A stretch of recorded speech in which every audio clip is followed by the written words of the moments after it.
الشيطان الرجيم بسم الله الرحمن الرحيم وينذر الذين قالوا اتخذ الله ولدا ما لهم به من علم ولا لآبائهم كبرت كلمة تخرج من أفواههم إن يقولون إلا كذبا فلعلك باخع نفسك على آثارهم إن لم يؤمنوا بهذا الحديث أسفا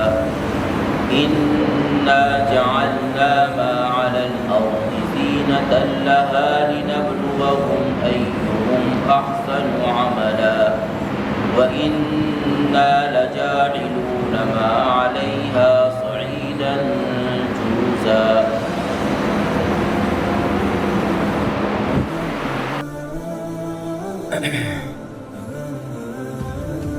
اور ڈرائیں ان لوگوں کو جنہوں نے اللہ تبارک و تعالیٰ کے لیے بیٹا بنا لیا ہے۔ انہیں اس چیز کا کوئی علم نہیں ہے اور نہ ان کے باپ داداؤں کو کوئی علم تھا۔ یہ بہت بڑی بات ہے جو ان کے منہ سے نکل رہی ہے اور یہ سراسر جھوٹ بول رہے ہیں۔ اوپر یہ بات گزری ہے کہ اللہ تبارک و تعالیٰ نے دوسری آیت کریمہ میں ایک دھمکی دی ہے اور دوسری طرف بشارت اور خوشخبری سنائی ہے۔ بشارت اور خوشخبری کن لوگوں کے لیے ہے اس کا بیان تو اوپر آ چکا، الذین یعملون الصالحات، کہ جو ایمان والے ہیں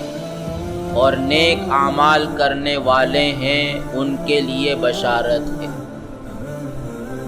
اور ایمان والے اور نیک اعمال کرنے والے یہ وہی ہیں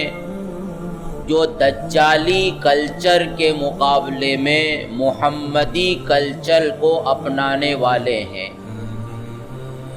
دجالی نظام کے مقابلے میں رحمانی نظام کو فالو کرنے والے ہیں۔ تو اس سے خود بخود متعین ہو جاتا ہے کہ جو دھمکی دی جا رہی ہے وہ دھمکی ان لوگوں کو دی جا رہی ہے کہ جو دجالی کلچر کو اپنانے والے ہیں اور رحمانی یا الہی نظام کے مقابلے میں دجالی نظام کو اپنانے والے ہیں۔ لیکن قرآن نے یہ بات صراحتاً ذکر نہیں کی کہ وہ کن لوگوں کو دھمکی دے رہا ہے، بس دھمکی دی ہے عذاب شدید کی اور ایسے سخت عذاب کی کہ جو خاص طور پر اللہ تبارک و تعالیٰ کی طرف سے ہوگا۔ اب ان آیات میں جو اس وقت تلاوت کی گئی ان لوگوں کا خاص وصف بیان کیا جا رہا ہے جن لوگوں کی طرف دھمکی کا رخ ہے کہ یہ دھمکی کن لوگوں کو ہے۔ تو قرآن کہہ رہا ہے کہ یہ دھمکی ان لوگوں کو ہے جنہوں نے اللہ تبارک و تعالیٰ کے لیے بیٹا بنا لیا ہے۔ اللہ کے لیے بیٹا بنانے والے دو فرقے ہیں جن کا قرآن مجید نے دوسرے مقام پر ذکر کیا ہے۔ ایک تو یہود ہیں کہ یہود نے حضرت عزیر علیہ السلام کو اللہ تبارک و تعالیٰ کا بیٹا مان لیا تھا، اور دوسرے نصارہ اور عیسائی ہیں کہ جنہوں نے حضرت عیسیٰ علیہ السلام کو اللہ تبارک و تعالیٰ کا بیٹا قرار دیا۔ لیکن جہاں تک تعلق ہے یہود کا، تو یہود کا یہ چھوٹا سا فرقہ ہے کہ جو عزیر علیہ السلام کو اللہ کا بیٹا مانتا ہے، اور اس وقت وہ فرقہ دنیا میں ہے یا نہیں ہے اس میں بھی لوگوں کو کلام ہے، لیکن جو مشہور یہ بات ماننے والے ہیں وہ نصارہ ہیں کہ نصارہ نے حضرت عیسیٰ علیہ السلام کو اللہ تبارک و تعالیٰ کا بیٹا مانا تھا، اور قرآن نے ایک سے زائد مقام پر نصارہ کا یہ عقیدہ بار بار بیان کر کے ان کو ڈرایا ہے، دھمکایا ہے، اور ان کی اس بات کی خطرناکی اور ہولناکی کو واضح کیا ہے۔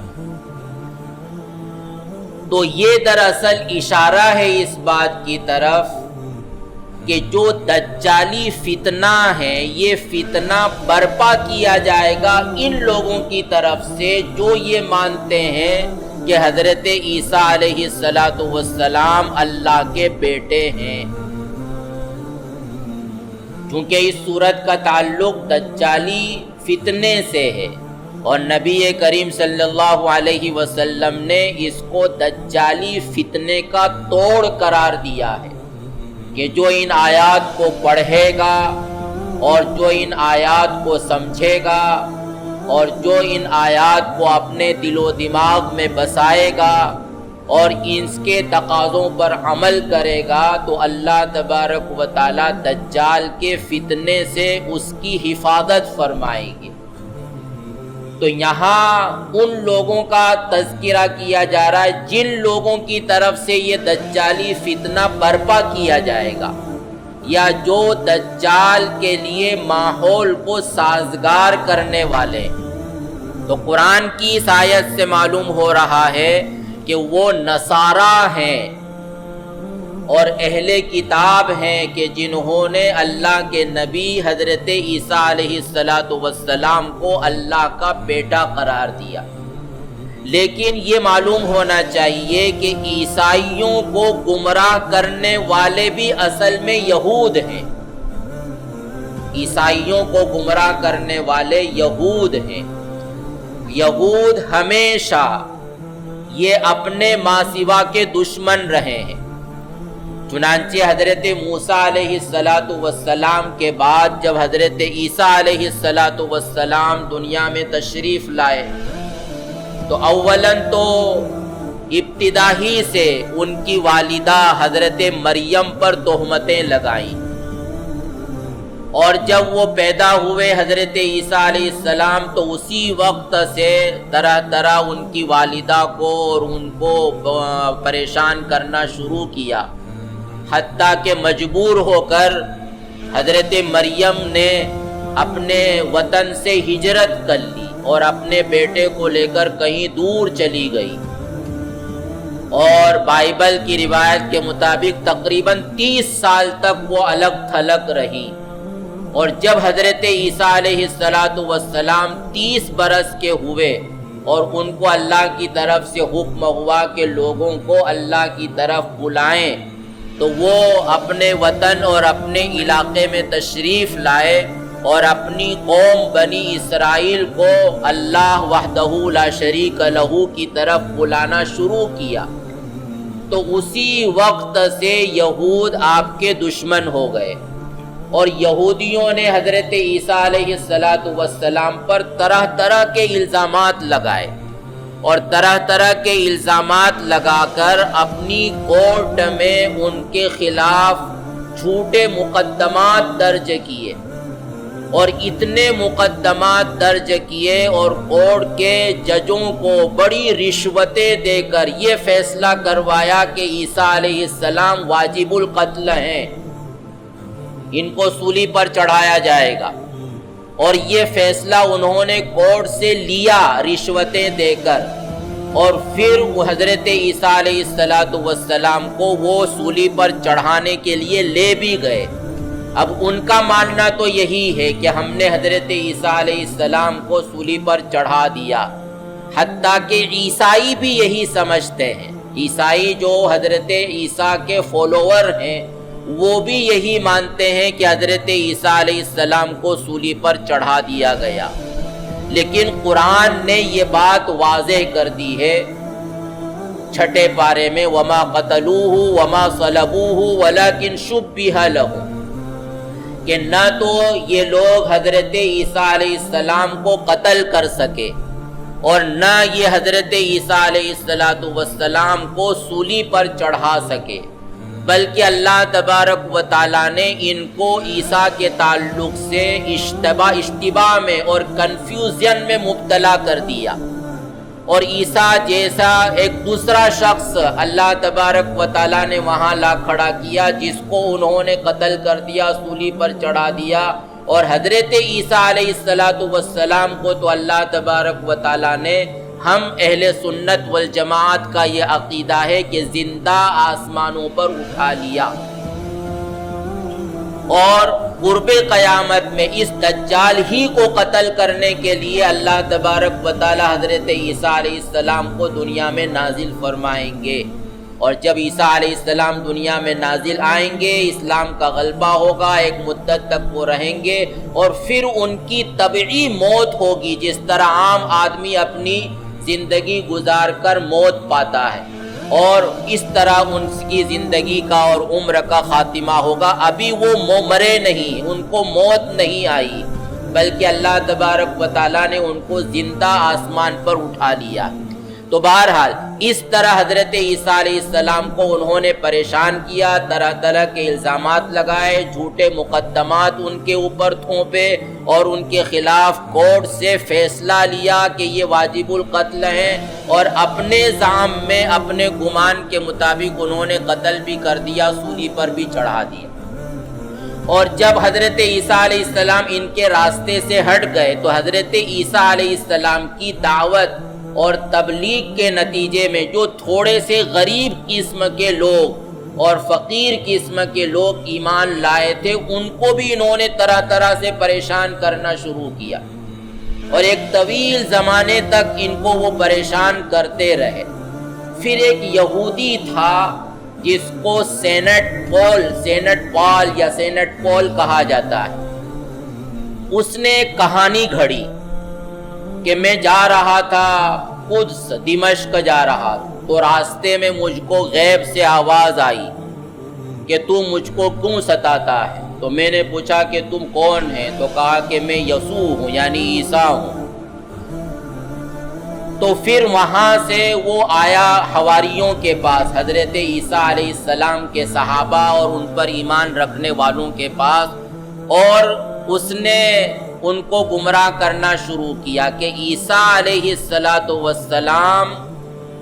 وہ اللہ کے بیٹے تھے حقیقت میں، اور ان کو دشمنوں نے سولی پر نہیں چڑھایا، بلکہ خود انہوں نے اپنے آپ کو سولی دی ہے۔ اور اس کے پیچھے اس نے پوری کہانی گھڑی جس کا حضرت عیسیٰ علیہ السلام کی تعلیمات سے کوئی تعلق نہیں ہے، توریت کی باتوں سے، انجیل کی باتوں سے، جو اللہ تبارک و تعالیٰ کی آسمانی کتابیں ہیں، ان سے اس کا کوئی تعلق نہیں ہے، بلکہ یہود کی گھڑی ہوئی کہانیاں۔ ان کا یہ ماننا ہے کہ آدم علیہ السلام نے گناہ کیا تھا، کہ اللہ نے منع کیا تھا کہ اس درخت کو نہ کھانا، پھر بھی انہوں نے کھا لیا تھا۔ تو یہ آدم کا گناہ تمام انسانوں کے گنہگار ہونے کی بنیاد ہے، اور بظاہر حضرت آدم کا یہ ایک گناہ تھا، لیکن تمام گناہوں کی جڑ تھا کہ اس میں تکبر بھی تھا، اس میں حرص بھی تھی، اس میں لالچ بھی تھی، اللہ کی نافرمانی بھی تھی، اور روحانی زنا بھی تھا، وغیرہ وغیرہ۔ اور اسی کے نتیجے میں انسان، اس کی جو اولاد ہوئی تو یہ گناہ ان کی اولاد کی طرف بھی منتقل ہوئے، اور نسل در نسل یہ گناہ منتقل ہو رہے ہیں۔ اور اللہ کا یہ قانون ہے، یعنی ان کے کہنے کے مطابق، کہ جو گناہ کرے گا اللہ اس کو مار دے گا، قتل کر دے گا۔ اب حضرت آدم کو تو مارا نہیں، ان کی اولاد تو وہ سب گنہگار ہو گئی، تو اگر تمام کو وہ مار دیتا ہے اپنے قانون کے مطابق، تو اس صورت میں دنیا سے انسان ہی ختم ہو جائیں گے۔ اور اگر وہ معاف کر دیتا ہے اور معاف کرنے پر قادر بھی ہے تو یہ اللہ کے انصاف کے خلاف ہے کہ مجرم کو تو سزا ملنا چاہیے، مجرم کو معاف کر دینا یہ کوئی اچھی بات نہیں ہے، تو یہ اللہ کے انصاف کے خلاف۔ تو اللہ تبارک و تعالیٰ نے اس کی ایک صورت نکالی کہ اپنے بیٹے کو دنیا میں بھیجا عیسیٰ کی شکل میں، بلکہ بعض فرقوں کا تو یہ کو کہنا ہے کہ اللہ ہی آیا تھا عیسیٰ کی شکل میں، جیسے ہندوؤں کا عقیدہ اوتار کا کہ وہ اللہ گویا یعنی جو بھگوان ہے وہ مختلف اوتار میں دنیا میں آتے ہیں، تو عیسائی عقیدہ بعض عیسائیوں کا ہے کہ گویا یہ عیسیٰ عین خدا تھے، خدا کے بیٹے بھی نہیں بلکہ خدا ہی تھے، اور وہ عیسیٰ کا روپ دھار کر دنیا میں آئے تھے،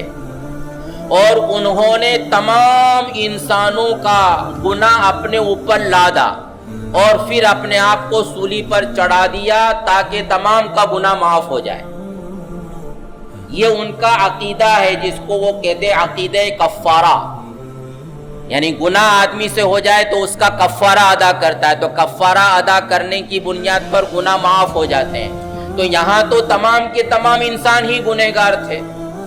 اور اللہ کے قانون کے مطابق گناہ کی سزا مار ڈالنا ہے، تو اگر تمام انسان کو وہ مار ڈالے تو دنیا سے انسان ختم ہو جائے، تو اللہ کا جو نظام ہے، اور جب تک دنیا کو وہ باقی رکھنا چاہتا ہے دنیا باقی نہیں رہے گی، اور وہ معاف کرے تو یہ اللہ کے عدل و انصاف کے خلاف ہے۔ تو یہ صورت نکالی کہ اپنے بیٹے کو، یا خود وہ آیا عیسیٰ کا روپ دھار کر اور اس نے اپنے آپ کو سولی چڑھا دی تاکہ تمام انسانوں کے گناہ معاف ہو جائیں، اور اس طرح بھی انسان پاک صاف ہو گئے۔ یہ اور ایک تو یہ بات ہوئی، دوسری طرف یہ سینٹ پال نے یہ بھی پٹی پڑھائی کہ عیسیٰ علیہ السلام کے آنے پر توریت منسوخ ہو چکی، یعنی موسیٰ علیہ السلام پر جو کتاب نازل ہوئی تھی توریت، وہ اب قابل عمل نہیں رہی، اب اس پر عمل نہیں کیا جائے گا۔ حالانکہ حقیقت یہ نہیں ہے، حضرت عیسیٰ علیہ السلام پر انجیل نازل ہوئی، لیکن انجیل میں اخلاقی باتیں ہیں، کیریکٹر کے تعلق سے جو ہدایات نصیحتیں ہو سکتی ہیں وہ انجیل میں بیان کی گئی، لیکن زندگی گزارنے کے جو قانون ہیں وہ قانون کے لیے حضرت عیسیٰ کی شریعت بھی وہی تھی جو حضرت موسیٰ علیہ السلام کی شریعت تھی، یعنی تورات ہی کے احکام پر اور قوانین پر عمل کرنے کے مکلف تھے حضرت عیسیٰ علیہ السلام اور ان کے ماننے والے۔ لیکن یہود نے ان کو یہ پٹی پڑھائی کہ قانون کی جو کتاب تھی وہ تو منسوخ ہو چکی، ختم ہو چکی، اب اس پر عمل نہیں کیا جائے گا، اور انجیل جو ہے تو وہ تو اخلاق کی کتاب ہے، نصیحت کی کتاب ہے، اس میں پند و مواعظ اور نصائح ہیں۔ تو اب سوال یہ ہوا کہ اگر انسان کو زندگی کے لیے کوئی قانون چاہیے تو وہ قانون کہاں سے بنائے گا؟ عیسائیوں کی حکومت قانون قائم ہوتی ہے تو وہ کس قانون کے مطابق اپنی حکومت چلائیں گے؟ ان کو نماز پڑھنا ہے تو کس قانون کے مطابق نماز پڑھیں گے؟ ان کو خیرات کرنا ہے تو کون سا قانون ہے کہ اس کے مطابق وہ خیرات کریں؟ میراث تقسیم کرنا ہے تو کون سا قانون ہے کہ اس کے مطابق میراث تقسیم کریں؟ تو اب انہوں نے اس کا حل نکالنے کے لیے کہا کہ جو چرچ کا بڑا پادری ہوتا ہے جس کو وہ پوپ کہتے ہیں، اس کو اختیار ہے قانون بنانے کا، وہ جو چاہے قانون بنا دے، تو حکومت کے قانون وہ بنائے گا، بچوں کے لیے قانون وہ بنائے گا، مرنے والوں کے لیے قانون وہ بنائے گا، کاروبار کے لیے قانون وہ بنائے گا، اور زندگی گزارنے کے تمام قوانین وہ جو چاہے گا بنائے گا۔ اور اس نے جو بات کہہ دی وہ ایسی ہے جیسے کہ اللہ نے کہہ دی۔ گویا جو پوپ ہے وہ نبی کا قائم مقام ہے، بلکہ اس کا مقام نبی سے بھی بڑھ کر ہے، اس لیے کہ نبی قانون بناتا نہیں ہے بلکہ نبی تو قانون بتاتا ہے۔ قانون بنانے والی ذات اللہ کی، اللہ نے جو قانون نبیوں کو دیا ہوتا ہے تو نبی اس کو بتا دیتا. اسی لیے نبی کو کہتے ہیں میسنجر،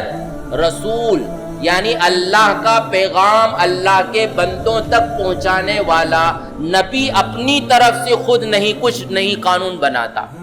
لیکن یہاں انہوں نے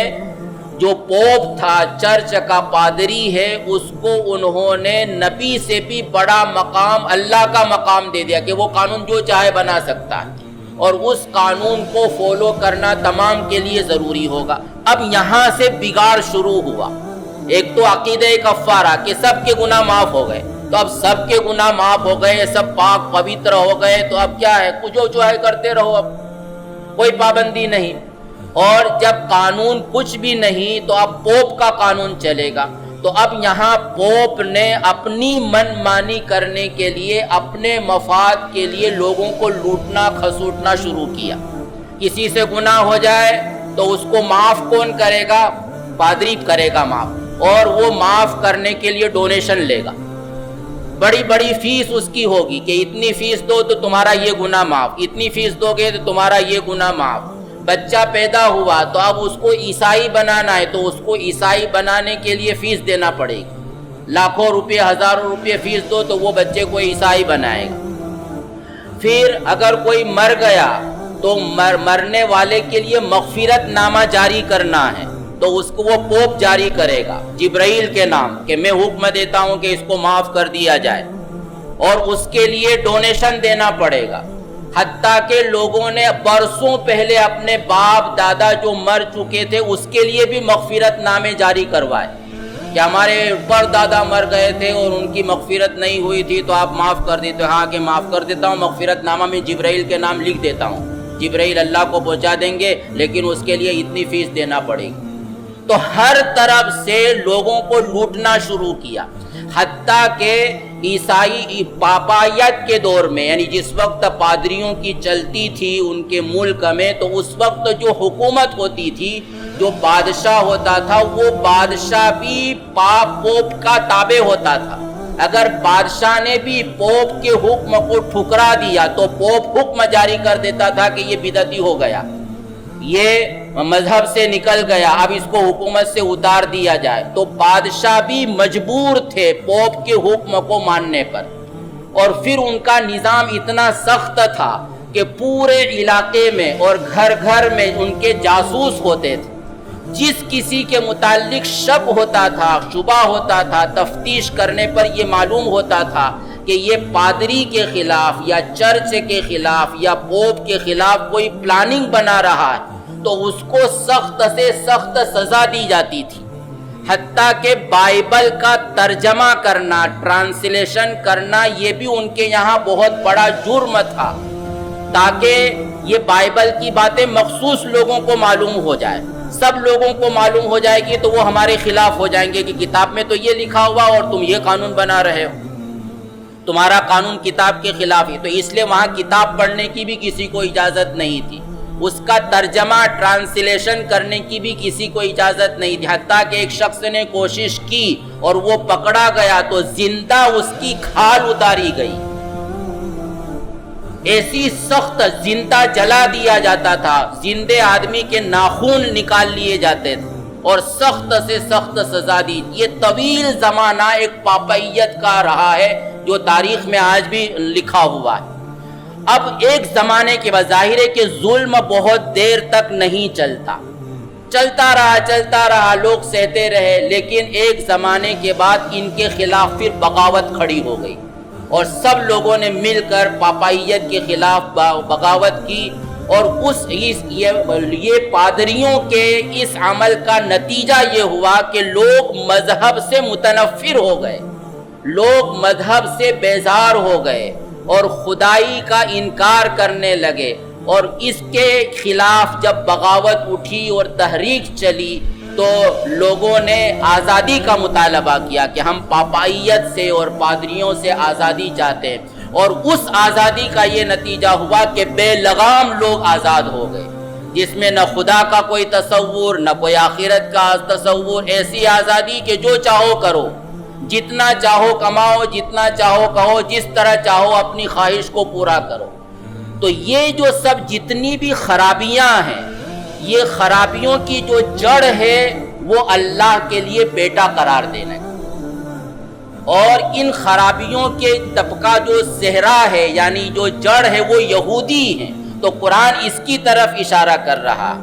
کہ یہ یہودیوں اور عیسائیوں کی ملی بھگت سے دجال کے لیے ماحول سازگار کیا جائے گا، اور ان کی طرف سے جو نظام پیش کیا جائے گا اور جس طرح کے حالات دنیا میں برپا کیے جائیں گے اور جو تہذیب اور کلچر دنیا والوں پر مسلط کیا جائے گا، ان کو زبردستی ان کے سر تھوپا جائے گا، وہی حقیقت میں دجال کا فتنہ ہوگا۔ اور گویا تنبیہ کی ان لوگوں کو دھمکی دی جا رہی ہے، ان کا یہ وصف بیان کر کے، اور اہل ایمان کو تنبیہ کی جا رہی ہے کہ وہ ان کے کلچر سے اور ان کے برپا کیے ہوئے نظام سے اپنے آپ کو دور رکھے اور پاک رکھے۔ تو قرآن اس کو کہہ رہا ہے کہ جن لوگوں نے اللہ کے لیے بیٹا قرار دیا ان لوگوں کو ڈرا دیا جا رہا، اور کہا کہ انہوں نے کس بنیاد پر اللہ کے لیے بیٹا قرار دے دیا۔ کوئی دعویٰ کیا جائے تو اس کے لیے دلیل ہونا چاہیے، اور دلیل کبھی عقلی ہوتی ہے کبھی نقلی ہوتی ہے۔ یعنی اللہ کی کتاب میں یہ لکھا ہوا ہے اس لیے ہم کہتے ہیں کہ اللہ کے لیے بیٹا ہے، تو ان کے پاس کوئی دلیل موجود ہے، یا کوئی عقل میں آنے والی ایسی بات کہی جائے تو ایسی بھی کوئی بات نہیں، بس یہ ان کے منہ سے نکلنے والی ایک بات ہے۔ کبورت کلمۃ تخرج من افواہہم، منہ سے نکلنے والی بات جس کو ہم کہتے ہیں کہ بکواس ہے، یعنی ریئلٹی سے اور حقیقت سے جس بات کا کوئی تعلق نہ ہو اس کو بکواس کہا جاتا ہے۔ تو قرآن اس کو کہہ رہا ہے کہ کبورت کلمۃ تخرج من افواہہم ان یقولون الا کذبا، کہ یہ بالکل سراسر جھوٹ بات ہے، اور یہ بہت خطرناک بات ہے، بلکہ یہ اللہ پر بہت بڑی تہمت ہے۔ قرآن نے جا بجا اس کا پرزور انداز میں اس کا رد کیا ہے، اس کی تردید کی ہے کہ اللہ کے لیے بیٹا ہو سکتا ہے یا نہیں۔ بہرحال تو یہاں جو سورہ کہف کی ابتدائی آیات میں ان لوگوں کا جو تذکرہ ہے یہ بھی دراصل اشارہ ہے کہ یہ دجال کا جو فتنہ ہوگا یہ اس کی پیشوائی کرنے والے، اس کو برپا کرنے والے اور اس کے لیے ماحول کو سازگار کرنے والے یہ یہود و نصارہ ہوں گے، اور ان کی ملی بھگت سے دنیا کو یہ دن دیکھنا پڑے گا۔ تو ان لوگوں سے محتاط رہنا چاہیے۔ اللہ تعالی ہمیں قرآن کا فہم عطا فرمائے۔ سبحان اللہ و بحمدہ، سبحانک اللہم و بحمدک، نشہد ان لا الہ الا انت، نستغفرک و نتوب الیک۔